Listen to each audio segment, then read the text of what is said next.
concerning domestic violence and gender-based violence in St. Vincent and the Grenadines. On Friday, a number of schools came together. That's how it started. GHS, Boys Grammar School, St. Vincent Boys Grammar School. They say they are going to line the tarmac in front of the schools, dressed in orange and their black cards to send placards. Did I say black cards? Placards. To send a message to the people of St. Vincent and the Grenadines and all those who are looking on from outside SPG. That was one. Other schools joined in across the island. I think I read some story with over 1,100. I think it was way beyond 1,100, by the way. But we can see about that. The mathematicians, y'all add up. Following that, in addition to that, I saw, to me, it was a little bit surprising, sad to say, to see the number of businesses that were also wearing orange in support of Friday's event. I'm going to call it an event. After that, on Saturday, Red Roots would have gone to Kingstown to march as well for the same purpose, to bring an end to violence, to raise awareness, and to highlight gender-based violence and domestic violence, right? Saturday night in Sign Hill, a candlelight vigil was held for Precious Williams, 17-year-old whose body was found in Murray's Road a few weeks ago. All right? So those are 3 separate events. Now, I understand a lot of people turned out to that as well. Yeah. They were praying. And saw some pictures. it was highly emotional. Good stuff. Yes. So after the 2 protests, right?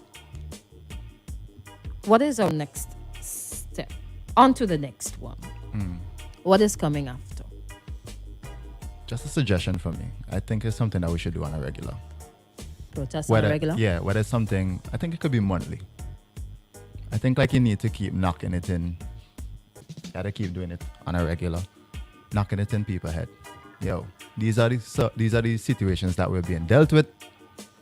People are not aware.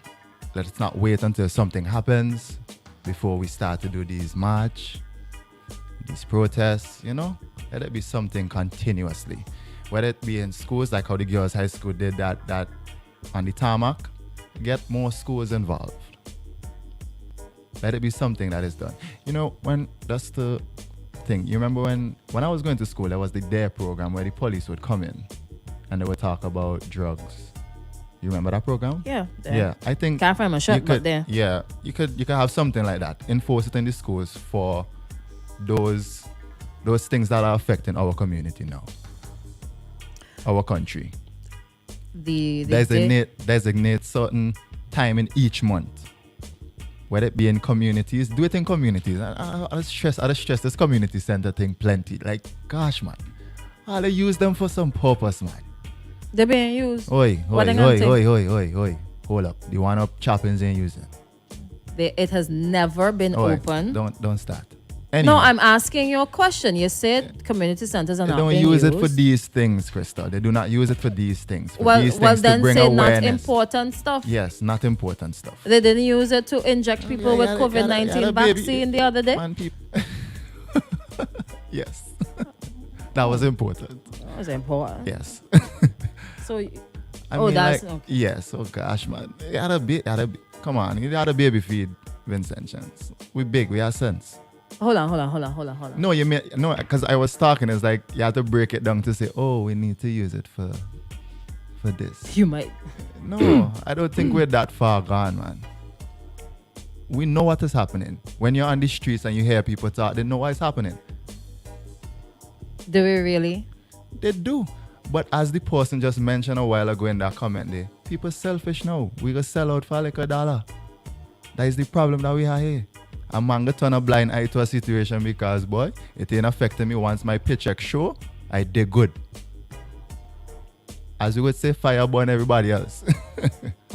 That is the problem that we have here now. People know what's happening, but because they're comfortable with their living, they don't care about the other persons. Yeah. But all I'm saying is that to go back to what we're talking about, we need to make these things more aware, especially to help the young men when they learn these things in school. It was really nice. Well, you were there with me when the young men from grammar school were coming down with their placards and everyone was cheering them on the tarmac. It was really nice to see that the young men were engaging in this activity. So you need to make this more aware in different schools. Someone is here saying that we need to do it more often. Don't just wait until these things happen. They have so many community centers all over the place. Do something monthly. Do something in the schools. Calling on the Yeah, who we talking to? Yeah. Man, When you say do something we're talking monthly, to the persons who are the key for the community center. You don't have to wait on the politicians. Yes, they also have a part to play, but we have to play a part as well in our communities. okay. And we just fall victim to just waiting until something happens. And I mean, yes, the government plays a big role in a lot of things that happen in the country, but we also have to take responsibility as well. So you're talking to everybody. Everybody, There's man. a community center. Get the keys. Yeah, open the door. don't just open the place when you want to have a like a party for you make a like a dollar. Open it for a cause. If you know your community have a problem with the young boy them fighting and killing one another, come on. Call the boy them together in the group. All will go in the community center and talk something. Do they have Boy. to go in the community No, center? I'm just saying because it's a place of gathering. You could do it in the road if you want to. By a shop. Do something. Come on, man. You could do it on the park. You Yeah. could just stand up right there. Just like how you just try to use football, you could use other things, means of entertainment. drill these things on, in man. people. Yeah. If you see the man them lying on the block, go on the block too. Talk to the man them when they dip on the block burn in the weed. Hello, good morning.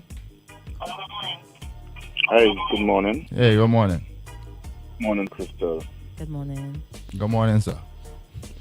Crystal, it's all well and good. I agree. Both of you are very interesting, back and forth, very interesting points raised. But it boils down to us, and Crush said something just a while ago about, you, Crystal, that if the guys are on the block, we let's have a conversation. Are we having enough conversations amongst ourselves on the myriad of issues that are affecting us? Some of those issues we can avoid, some is forced upon us, but are we having conversations with one another? Are we looking at the behavioral patterns of persons who have a direct impact on the upbringing of our young men, our young women? Let's look at the profession we are in. Let's look at the media. The media has a profound impact on everyday life. Radio stations, we see DJs, we see radio announcers wearing orange and saying they stand in solidarity with women against violence. I for one, I'm not saying it's just stand in solidarity with women. I think we have to stand with each other against violence. But what about the things we do? One, women out there, how can you be dancing and wailing to music? The lyrical content is disrespectful to you, but you dancing to it. How can DJs stand in solidarity with women against violence, yet they play music, the lyrics of which is offensive, it's disrespectful to women? You don't say. These are the little things we need to stop. Then you go on buses. You hear music being played that is offensive to we as a human. But people sit on the bus and remain quiet. These little things. Like a bus driver say, oh, that is what the young people like to hear. They like to hear it because we have literally forced it upon them. We, the older ones. It is not the passengers that will be brought before the court for a traffic offense. It is the driver, and in some cases the conductor. So why is it bus drivers, bus conductors are not being held responsible by society for the music that is played and at the volume it is being played? You can take a walk. You can go down right now and go down Little Tokyo or Leeward bus stop and just stand and hear the music. And a woman coming for a baby, her child, and that child is hearing this pounding in his head, in his or her head on their way to school. Is that what is good to raise our children?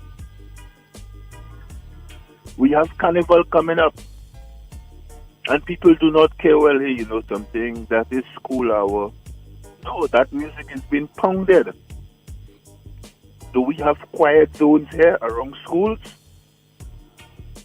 Buses stop and you open the door and that hit you right in the classroom, disrupting the thought process. Where specifically? You're talking about the music in some of the minivans stopping next to schools. Where specifically? Girls High School, the bus stop near Girls High School, the one at Little Tokyo. The one at That's Peacemore. prime examples. The one at Peacemore, there's Thomas Sanders That used right to be there. big. That Yeah. used to be in my time. That was a big problem at college.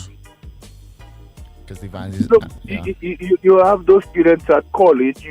Then you have those students at college who are supposed to be of a more mature development than those at primary and secondary school. But the music that is being played on buses, I don't want to call the names of the buses, driving them to school. The police officers stop them on the road. We don't pay attention to that. Isn't it about time the Integrity Commission starts taking a look at the civil servants who own buses, and some of those buses are the major culprits? Let me ask you a question, right? If it is we're at a state where we cannot even control the level, the volume in minibuses, how effective do you think they will be at controlling what is played in the buses? Good question. It boils down to we, Crystal. We. But another thing that you said there, right? Another thing that you said, and I've seen it from time to time, where something is going wrong in an area, but most of the people there are young, so they would be encouraging it too. And if the adults in this situation are not responsible, then what do we do? There's lack of leadership. On whose part? The community. Crystal, let me give you two examples of what's happening on buses and what is not happening. South of St. Vincent and the Grenadines in Grenada, bus drivers at times try to pump up the volume of the music. Passengers will not tolerate it. They will not.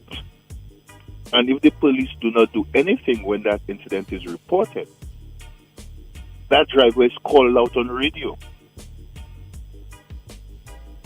And persons would refrain from boarding that bus.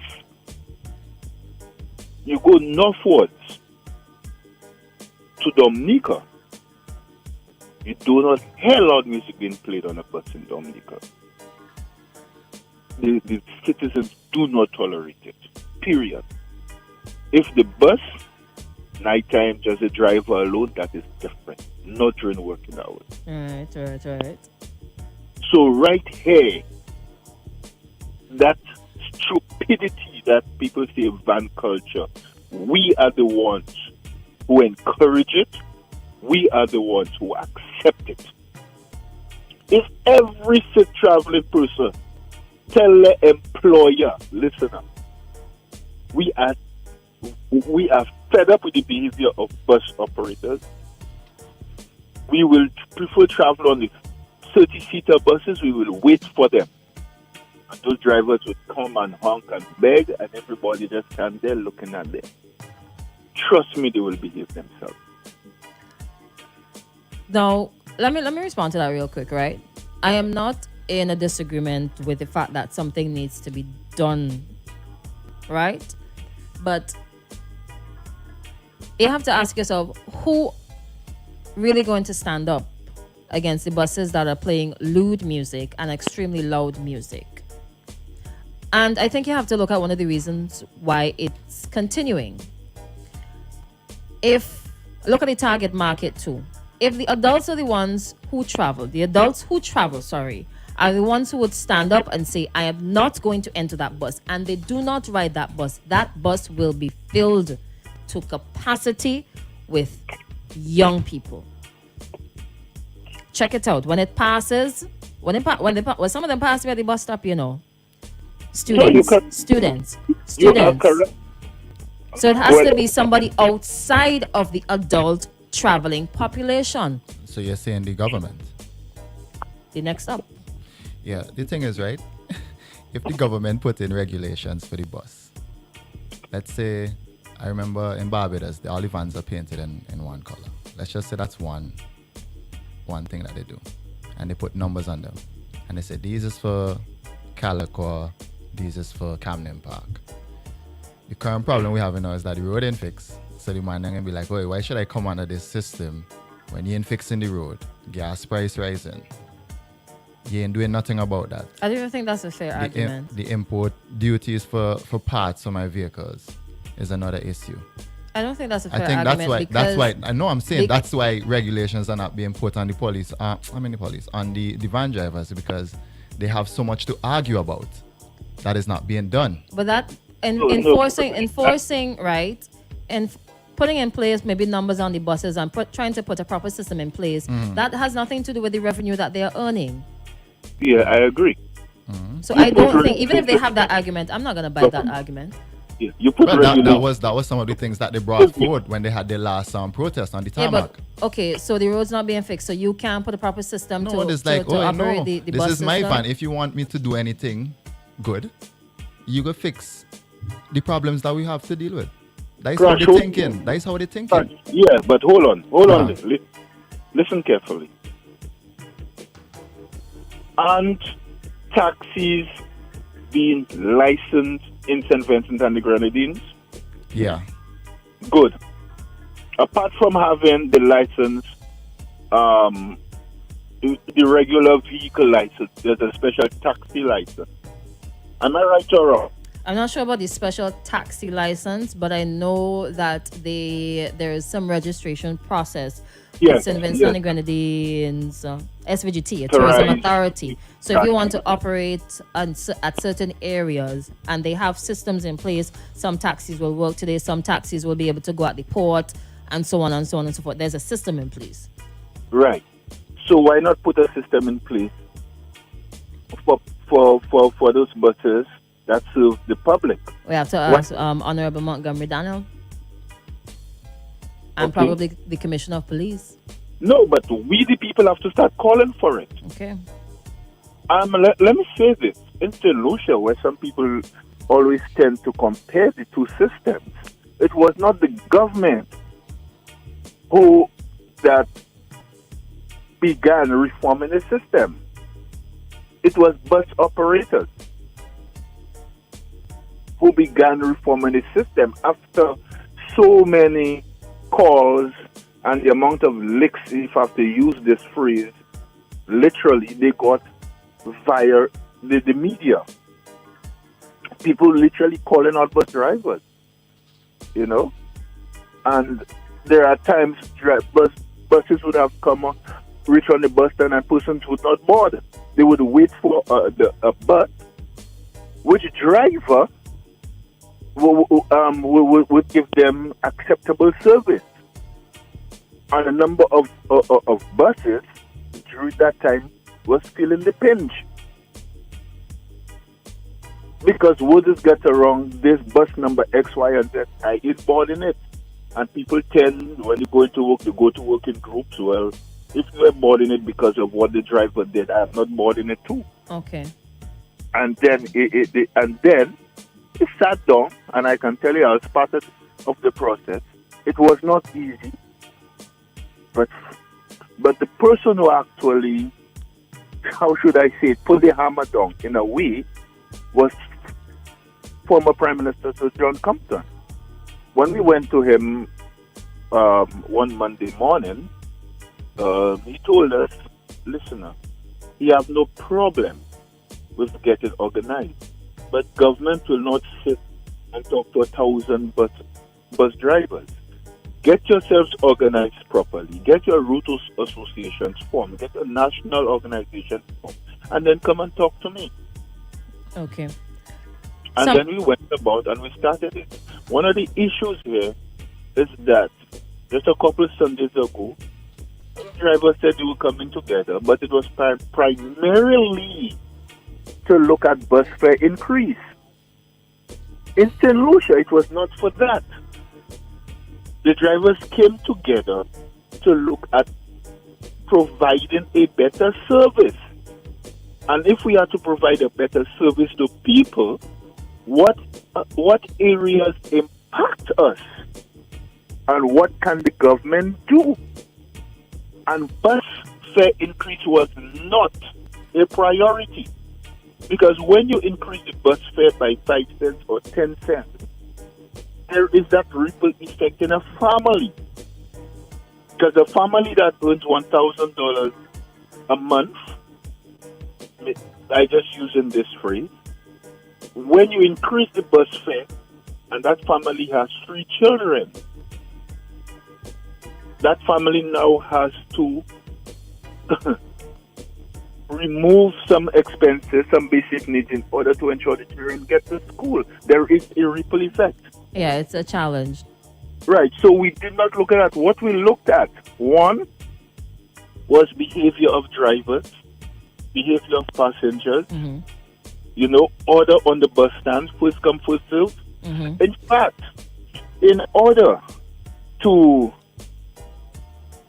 fund the operations, like the Grosley Bus Association was the first association to employ a bus stand warden. Oh. And each member paid $1 a day.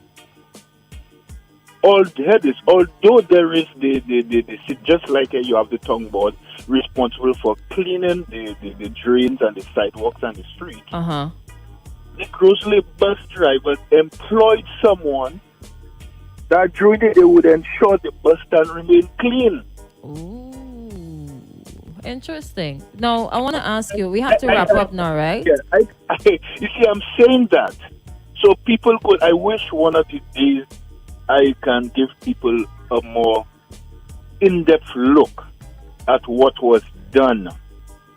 And then they can look at what is happening here in the hope that members of the public, the traveling public, the PTAs and the PTAs International played a great role, and bus operators could come together and handle this system and improve upon it, because frankly, it is not good. And I think people telling you about fan culture, that is stupid. I don't go for that. Okay, one last question, because we got to wrap it up now. Do you think that the various protests that happened on Friday and Saturday, do you think that they were effective? Effective? Well, it would be interesting to hear what the young people would say. If we're looking at the wider society, it would only be effective if those of us with the strength, the courage, the wherewithal, because of the jobs we hold, the work we do, continue that fight. Okay. Because you still have the bad music being played. You still have students after school wearing their headscarves in certain ways that are symbols of gangs. Some of them just take it up because they see it in a magazine, on TV, or on YouTube, and they decide that style looks good. But they do not know. You have persons who go about putting up tattoos. They do not know the meaning of the tattoos because the tattoo, for example, in one language means another something different in another culture. Interesting, You know. eh? So we for it to be effective, it is we that have to start in our little circle and get this little circle to overlap with somebody else's small circle, and we continue. All right. I Good do stuff. hope, but I do hope that persons, maybe weekly, I don't know. I don't believe that thing in wearing orange to fight it. I Okay. believe you have to fight it from your heart. You have to look at your humanity, what we do out there. If we're gonna stand, let us stand for something. And in closing, let me say this. Some of us say the government or this is responsible for what is happening out there. But those very same persons, when they open their mouths to speak, it is pure hatred that comes out. Whether it is Ralph Gonzalez, Godwin Friday, Lee Cox, Camilo Gonzalez, it doesn't matter. The hatred that comes out of their mouth is an embarrassment to humanity. Thanks. All right. Thank you so much. Have a wonderful day. Some solutions came out there from his response. Thank you so much for joining the